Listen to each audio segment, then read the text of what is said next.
On an East Asian peninsula just above the 38th parallel lies an eccentric country which has isolated itself from the rest of the world, North Korea, an oppressive dictatorship that has been the enigma of East Asia ever since the Cold War. You may be familiar with the Democratic People's Republic of North Korea's extravagant propaganda, its laughable declarations about its own greatness, and the denouncement of the United States of America as the root of all evil in the Western world.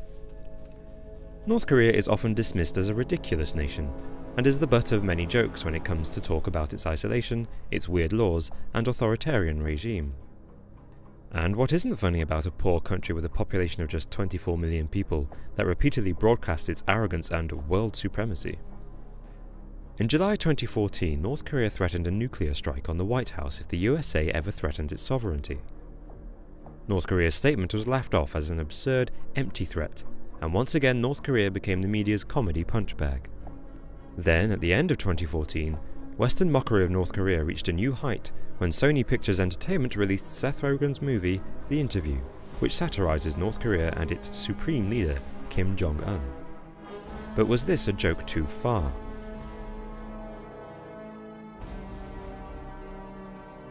In November 2014, Sony became the target of a cyber attack when a hacker group calling themselves the Guardians of Peace infiltrated the company's internal computer system. The mystery hackers displayed a hostile message on every Sony computer, which read, "We've already warned you, and this is just the beginning. We continue till our request be met." The request was unspecified, but a few days later they sent another message. "Not only you, but your family will be in danger." Guardians of Peace also released confidential information about Sony and its employees. They exposed the salaries of Sony's highest-paid executives, along with the paychecks of the cast of The Interview. Could this have been a warning sign from North Korea against the release of Sony's political comedy? On December the 5th, the FBI began hunting the cyber terrorists. On December the 8th, the Guardians of Peace's final message declared, "Carry out our demand if you want to escape us, and stop immediately showing the movie of terrorism which can break the regional peace and cause the war." If North Korea is to blame for the Sony hacking scandal, if it is powerful enough to bring down one of the biggest corporations in the world, then perhaps we should start taking its nuclear threats more seriously. It's easy to laugh at a country run by a spoilt young ruler who's obsessed with the National Basketball Association and enforces an official haircut policy on its citizens. But we shouldn't forget that behind North Korea's ludicrous laws and propaganda, it is a country operating under an oppressive, murderous regime. So while we're amusing ourselves with their mass games extravaganza, the Democratic People's Republic of Korea is executing thousands of innocent people every day and rapidly developing its nuclear weapons program. Robert Gates, the former US Defense Secretary, has said that within the next 5 years, North Korea will have developed the technology to strike the United States. North Korea already has enough weapons-grade plutonium to make 6 nuclear bombs, and with every advancement it makes in its nuclear war program, the country grows stronger. Intercontinental ballistic missiles are not far off the horizon now that analysts suspect North Korea's high-level nuclear missile test in 2013 was, in fact, a codename for highly enriched uranium. Highly enriched uranium is potentially more dangerous than plutonium explosives, and if the analysts' suspicions are correct, then it signifies a huge technological achievement for North Korea's nuclear missile development.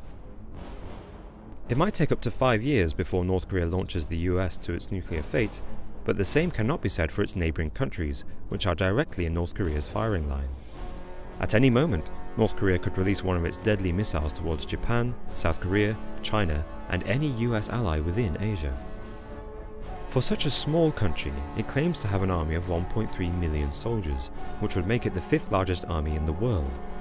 In December 2014, the Pentagon stated that North Korea represents a significant threat to peace and stability in Northeast Asia, which is why 28,000 American troops are currently based in South Korea, ready to fight back against the North's impending nuclear and military attacks. The North has even taken to surprise military attacks across the peninsula. In February 2014, a South Korean Navy ship was sunk by a torpedo from a North Korean submarine. The region now waits in fear as the North becomes more dangerous and erratic. But the ones facing imminent danger are the civilians of North Korea itself, who are destined to live their lives in an authoritarian state, which uses terror and brainwashing tactics in order to control the public. There are currently over 200,000 innocent people imprisoned in North Korea's camps, for reasons as wicked as guilt by association, where entire families are locked up just for knowing somebody who has been convicted of wrong thought against the state.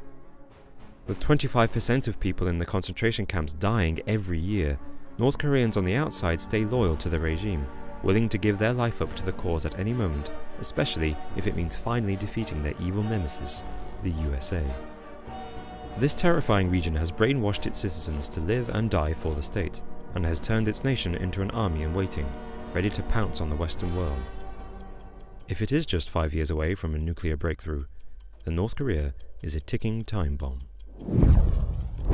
It's 2015 for most of the world, but in North Korea it's only the year 104. That's because they changed the calendar to mark the start of time as the year their first communist leader, Kim Il-sung, was born. They can only have one of 28 approved hairstyles. Men's hair can't grow longer than 2 inches. Single women have the most choice. They can choose from 18 different haircuts, but married women have to have short hair.